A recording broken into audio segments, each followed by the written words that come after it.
9 in the morning, day one, and these people have a deadline to meet. So, welcome to the kickoff of the shopping cart project. This is Palo Alto, California, in the heart of Silicon Valley, and these are designers at IDEO, probably the most influential product development firm in the world. Designers are the reason TVs have square screens, chairs 4 legs, and toothbrushes nowadays those squishy handles. In fact, it was IDEO that designed those squishy handles.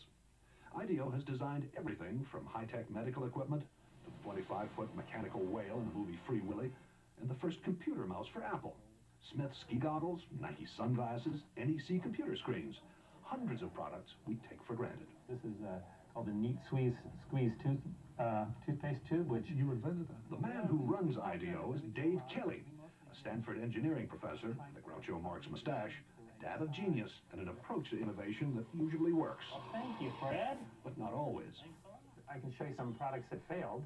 Came up with this idea called monster shoes, where you take these little monsters and lace them into your shoes, like this. And we built a bunch of them, and I didn't want those either. So. Mostly what IDEO designs, though, does work, and it works very well. Dave and his design teams create about 90 new products every year. The point is that we're not actually experts at any given area. You know, we're kind of experts on the process of how you design stuff.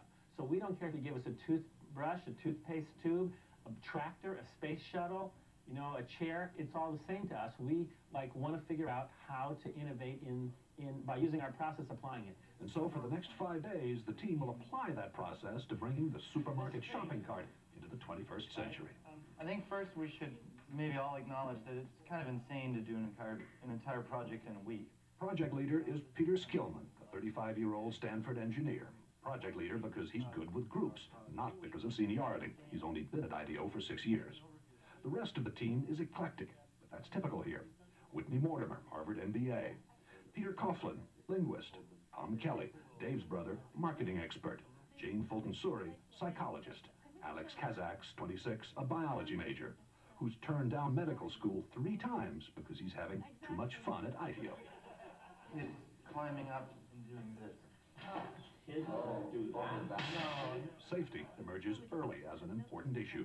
22,000 child injuries a year, which is, and so they're hospitalized injuries. I mean, there are many others. Not reported in the store, that you actually have to go to the that's hospitalized. Wow. Right. And theft. It turns out a lot of carts are stolen. You know, what is the average life of a cart? Does it last 2 years, 5 years, 10 years? And how big is this theft thing? 10 a.m. As the team works, it becomes clear there are no titles here, no permanent assignments. The other side says, gives us a lot of help, says, be safe. Everyone appears to be equal, and they love to mock corporate America. I'll give you a status. I'll give you a big red ball on a post, and that says you're a big guy. If you got a ball, you're a senior vice president. You know, what do I care? The desk, the red ball, it's all the same. In a very innovative culture, you can't have a kind of hierarchy of here's the boss and the next person down, the next person down, the next person down, because it's impossible that the boss is the one who's had the insightful experience with shopping carts. It's just not possible. According to Kelly, even employees who merely listen to the boss don't add that much either. So you gotta hire people who don't listen to you. And that, I don't think corporate America wants to hear that right yet. And I think we ought to start making those lists about the kinds of questions that we're going to ask. The team splits into groups to find out firsthand what the people who use, make, and repair shopping carts really think. Okay, go. The problem with the plastic cart is the wind catches it. Yeah. And these things will be clocked at 35 across the parking lot. Man, that's actually a pretty good point.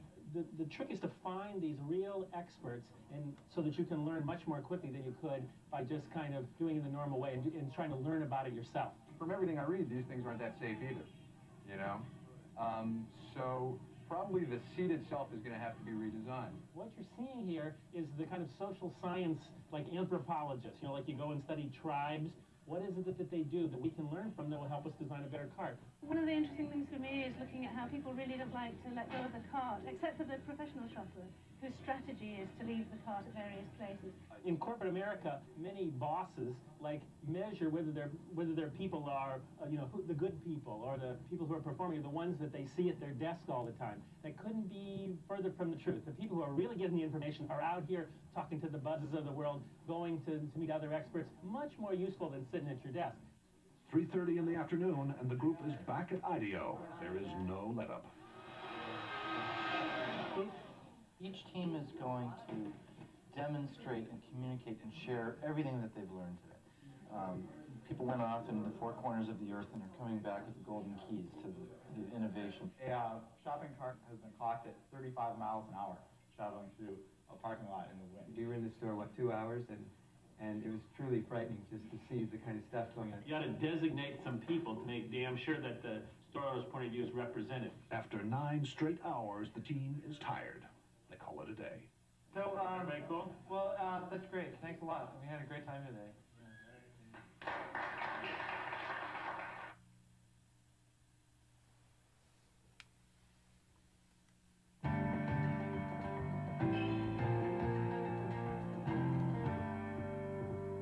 Want to get together and start here. Day 2 and the start of IDEO's unique brand of brainstorming. They call it a deep dive, a sort of total immersion in the problem at hand.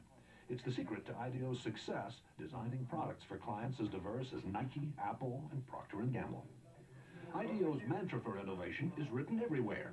One conversation at a time. Stay focused. Encourage wild ideas. Defer judgment. Build on the ideas of others.